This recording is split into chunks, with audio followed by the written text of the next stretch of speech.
సజ్జలను జగన్ దూరం పెట్టారా? వైఎస్ఆర్ కాంగ్రెస్లో అసలు ఏం జరుగుతోంది? వైసీపీ సలహాదారుడు సజ్జల రామకృష్ణారెడ్డిని ఎందుకు టార్గెట్ చేస్తున్నారు? టీడీపీ నేతలు సజ్జలపై చేస్తున్న ఆరోపణలు నిజమేనా? వైసీపీ అధినేత జగన్ వదిలి సజ్జలపై పడడం వెనుకున్న ఆంతర్యమేంటి? వైసీపీలో జగన్ తర్వాత నెంబర్ 2 స్థానం సజ్జలదేనా? ఇలా సజ్జల గురించి సోషల్ మీడియాలో అనేక రకాల కామెంట్లు వస్తున్నాయి. అసలు సజ్జల రామకృష్ణారెడ్డి గురించి ఇప్పుడు ఎందుకు చర్చ అన్నది ఓసారి చర్చించుకుంటే, ముంబైకి చెందిన ఓ నటిపై వైసీపీ అగ్రనేత సజ్జల రామకృష్ణారెడ్డి వేధింపులకు గురి చేశారన్నది టీడీపీ నేత వర్లరామయ్య ప్రధాన ఆరోపణ. ఓ పత్రికలో వచ్చిన కథనాన్ని ఆధారంగా చేసుకుని ఆయన ఈ ఆరోపణలు చేశారు. హీరోయిన్పై తప్పుడు కేసులు బనాయించి ఆమె కుటుంబాన్ని బెదిరించారని ప్రచారం జరుగుతోంది. అసలు ఏంటి ఈ నటి కథ అంటే, కృష్ణా జిల్లాకు చెందిన ఓ వైసీపీ నేత ముంబైకి చెందిన నటిని ప్రేమించారని, పెళ్లికి వైసీపీ నేత తిరస్కరించడంతో ఆమెను వదిలించుకునేందుకు సజ్జల రాయబారం నడిపాడని, మాట వినుకుంటే ఆమె కుటుంబ సభ్యులపైన పోలీసులు తప్పుడు కేసులు పెట్టించి దబాయించారని ఆరోపిస్తున్నారు. ఒక పోలీసు అధికారి ముంబై వెళ్లి ఆ నటిని ఆమె తల్లిదండ్రులను అరెస్టు చేసి విజయవాడకు తీసుకువచ్చారని, వారు బెయిల్పై విడుదలైన తర్వాత తీవ్ర వేధింపులకు గురయ్యారన్నది సదరు పత్రికలో వచ్చిన కథనం సారాంశం. జగన్మోహన్ రెడ్డి గారి హయాంలో మన రాష్ట్ర పోలీసు వ్యవస్థ దుర్వినియోగపడినట్లుగా పడ్డట్లుగా ఏమిటండి ఈ రోజున పేపర్లో చూసాం. ఉలిక్కిపడ్డాను నేనైతే. ఒక 420 కేసు, ఆ కేసే నిజమనుకుందాం. ఒక మహిళ, ఆమె ఏదో బాలీవుడ్లో సినీ నటట, ఆమె ఇక్కడ కృష్ణా జిల్లాలో మొవ్వ ప్రాంతంలో, పామరు నియోజకవర్గం మొవ్వ ప్రాంతంలో ఉండే ఒక ముఖ్యమైన వైసీపీ నాయకుడికి పరిచయం అట. ఆ పరిచయం కాస్త ఇంకొంచెం ముందుకు వెళ్ళింది. వాళ్ళిద్దరికి ఏదో కొంచెం మనస్పర్ధలు వచ్చినాయి, తేడాలు వచ్చినాయి. పెళ్లి చేసుకోమని ఆమె అడిగిందట, చేసుకోనని ఈయనన్నట. ఆ డీటెయిల్స్లోకి నేను వెళ్ళటం లేదు, ఎందుకంటే అంత నికృష్టంగా, అంత మహిళల్ని అంత కించ చూస్తున్నాం కదా రోజు. వాళ్ళ కథలు వాళ్ళ క్రీడలన్నీ కూడా మనం చూస్తూనే ఉన్నాం. తేడా వచ్చి పెళ్లి చేసుకోమని బెదిరిస్తుంది అంటే ఒక చిన్న కేసు రిజిస్టర్ 420 లేకపోతే ఇంకేదో కేసు చేస్తారు, థ్రెట్ 506 IPC కేసు రిజిస్టర్ చేస్తారు. కానీ ఈ కేసుకి అత్యంత ప్రాధాన్యత వచ్చింది. ఎప్పుడు వస్తాయి ఇటువంటి ప్రాధాన్యతలు? ఏదో దేశ ప్రధానం, దేశ రాష్ట్రాధిపతి, వీళ్ళు ఎవరన్నా ఇక్కడ అంతటి వాడైన సజ్జల రామకృష్ణారెడ్డి గారు ఇంటర్ఫియర్ అయ్యారు. ఇక్కడ కథ అంతా కూడా మారిపోయింది. తనపై జరుగుతున్న ప్రచారాన్ని సజ్జల రామకృష్ణారెడ్డి తప్పుబట్టారు. మీడియాలో తనపై వచ్చిన కథనాలను ఖండించారు.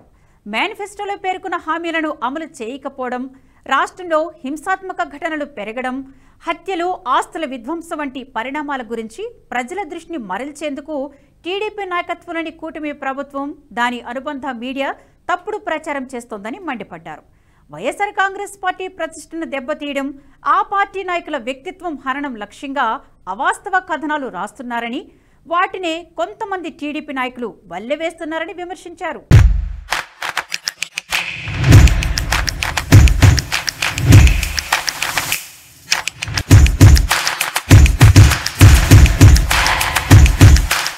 ముంబై నటి స్టోరీ విషయం అలా ఉంచితే, వైసీపీలో సజ్జల రామకృష్ణారెడ్డి స్థానం గురించి కూడా పార్టీలో ప్రధానంగా చర్చ జరుగుతోంది.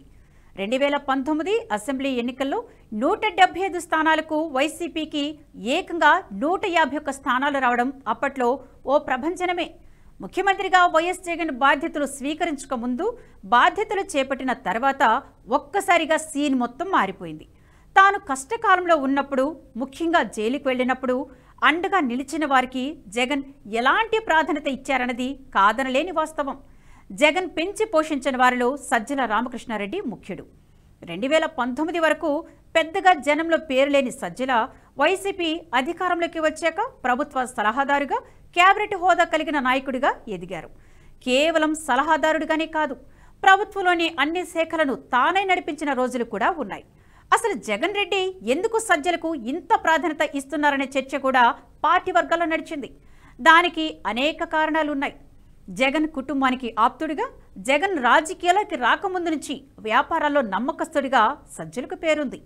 జర్నలిస్టుగా సుదీర్ఘ అనుభవం ఉన్న సజ్జల జగన్ జైలుకు వెళ్లిన సమయంలో సాక్షి మీడియాను ఒంటి చేత్తో నడిపించారు. తెర వెనుకుండే అన్ని ఆర్థిక లావాదేవీలు చూసుకున్నారు. జగన్ జైలులో ఉన్నప్పుడు కుటుంబానికి అన్ని విధాల సహాయ సహకారాలు అందించడంతో పాటు ఎప్పటికప్పుడు ములాఖత్ అవుతూ ఇంటా బయట అన్నీ తానే చూసుకున్నాడు. అందుకే వైసీపీ అధికారంలోకి వచ్చిన తర్వాత నెంబర్ 2 స్థానాన్ని పొందగలిగారు సజ్జల. జగన్ మనసులోని మాటను ఈయన ఆచరణలో పెట్టేవారని కొందరు వైసీపీ నేతలు చెబుతుంటారు. ఇద్దరిది కడప జిల్లా కావడం, పైగా ఒకటే సామాజిక వర్గం, వైఎస్ కుటుంబానికి అత్యంత ఆప్తుడు. వైఎస్ఆర్ బతికి ఉన్నప్పటి నుంచి కష్టాల్లో నష్టాల్లో అన్నింటిలో తోడే నిలిచిన వ్యక్తిగా ఉండడంతోనే సజ్జలను నేటికి జగన్ వదులుకోవడం లేదని టాక్. ఇక గడిచిన అసెంబ్లీ ఎన్నికల్లో వైసీపీ ఘోర పరాభవానికి సజ్జల వ్యవహార శైలే ప్రధాన కారణమని చెబుతున్నారు వైసీపీ నేతలు. ఎన్నికల్లో వైసీపీ ఓడిపోవడానికి కర్త కర్మ క్రియని సజ్జలనే కారణమని దుమ్మెత్తిపోస్తున్నారు. ఇక సోషల్ మీడియా కన్వీనర్ బాధ్యతలు చూసిన ఆయన కుమారుడు సజ్జల భార్గవరెడ్డిపై కూడా విమర్శలు వచ్చాయి. అయినా జగన్ రెడ్డి సజ్జలకిచ్చే ప్రాధాన్యతలో ఏమాత్రం లోటు లేదు. పార్టీ అధికారాన్ని కోల్పోయిన తర్వాత కూడా ఏ మీటింగ్ నిర్వహించినా అందులో సజ్జలకు ప్రయారిటీ ఉంటుంది. విశాఖ ఎమ్మెల్సీ ఎన్నికల ముందు నిర్వహించిన సమావేశాల్లోనైనా, పార్టీ ముఖ్య నేతల భేటీలోనైనా జగన్ తర్వాత సజ్జల అన్నట్లుగానే పరిస్థితి కనిపించింది. గతంలో కష్టకాలంలో తన వెన్నంటే ఉన్న సజ్జలను పార్టీ నేతలు కార్యకర్తలు చేస్తున్న ఆరోపణల ఆధారంగానే దూరం చేసుకోవడం మంచిది కాదన్న భావనలో జగన్ ఉన్నట్లు తెలుస్తోంది. ఏపీలో మారిన పరిస్థితుల దృష్ట్యా ఎక్కడ ఎవరిని ఎలా సెట్ చేయాలన్న దానిపై కూడా జగన్ సీరియస్గానే ఆలోచిస్తున్నట్లు చర్చ జరుగుతోంది. ఏది ఏమైనా సజ్జలపై వచ్చిన ఆరోపణలు ఇప్పటికైతే అధినాయకత్వం సీరియస్గా తీసుకోలేదని పార్టీ వర్గాలే పేర్కొంటున్నాయి.